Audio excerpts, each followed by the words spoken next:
नमस्कार दोस्तों, मैं शेखर नागपुरे अपने चैनल नित्या टीवी पर आपका हार्दिक स्वागत करता हूं। आज हम आपके लिए लेकर आए हैं एक ऐसी महान और प्रेरणादायक कथा जो न केवल भारतीय इतिहास में महत्वपूर्ण है बल्कि वैराग्य, प्रेम और जीवन के असली उद्देश्य को दर्शाती है। यह कथा है उज्जैन के महान राजा भृतहरि की है, जिन्होंने संसार के मोहमाया को त्याग कर वैराग्य का मार्ग चुना। तो आइए जानें इस प्रेरणादायक कथा को विस्तार से। राजा भृतहरि उज्जैन के एक शक्तिशाली और न्यायप्रिय राजा थे। उनके शासन काल में राज्य समृद्ध और प्रजा सुखी थी। भृतहरि न केवल एक वीर योद्धा थे बल्कि एक विद्वान, कवि और नीतिज्ञ भी थे।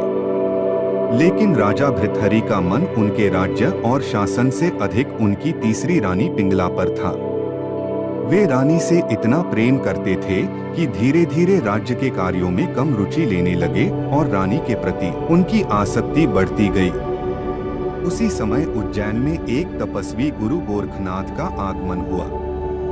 गोरखनाथ राजा के दरबार में पहुंचे। भृतहरि ने गोरखनाथ का उचित आदर सत्कार किया।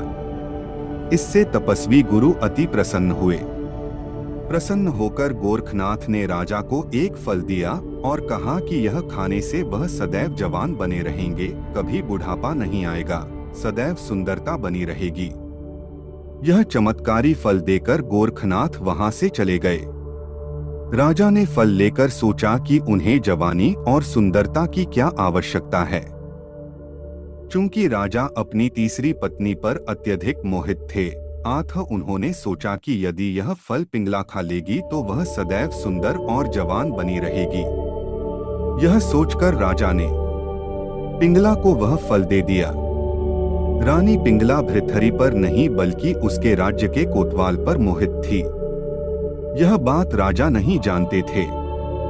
जब राजा ने वह चमत्कारी फल रानी को दिया तो रानी ने सोचा कि यह फल यदि मेरा प्रेमी कोतवाल खाएगा तो वह लंबे समय तक जवान रह सकेगा।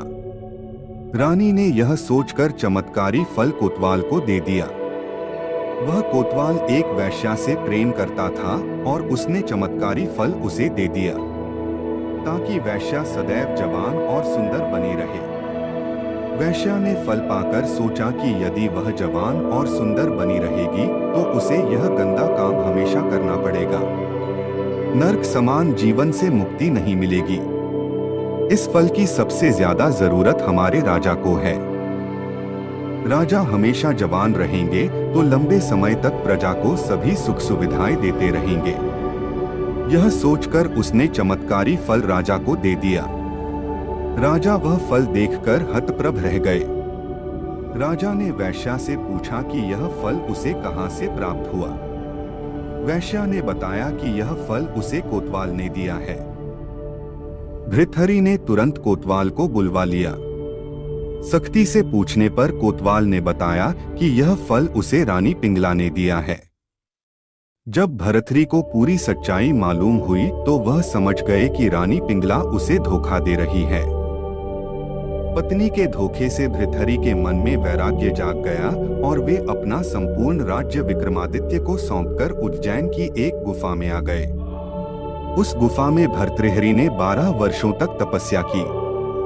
राजा भृतहरि ने 3 महत्वपूर्ण ग्रंथों नीति शतक, वैराग्य शतक और श्रृंगार शतक की रचना की जो आज भी अत्यधिक प्रसिद्ध हैं। राजा भृतहरि की कथा हमें यह सिखाती है कि जीवन में सभी सांसारिक वस्तुएं क्षणभंगुर हैं। प्रेम, धन और शक्ति क्षणिक होते हैं। जीवन का असली उद्देश्य आत्मज्ञान, वैराग्य और मोक्ष की ओर बढ़ना है। राजा भृतहरि की यह महान कथा हमें प्रेरित करती है कि हम अपने जीवन के सत्य को पहचानें और अध्यात्म की ओर अग्रसर हों। तो मित्रों, यह थी राजा भृतहरि की प्रेरणादायक कथा। अगर आपको यह वीडियो पसंद आया हो तो इसे लाइक करें, शेयर करें और हमारे चैनल को सब्सक्राइब करना न भूलें ताकि आप ऐसे ही प्रेरणादायक कथाओं से जुड़ सकें। धन्यवाद और मिलते हैं अगले वीडियो में।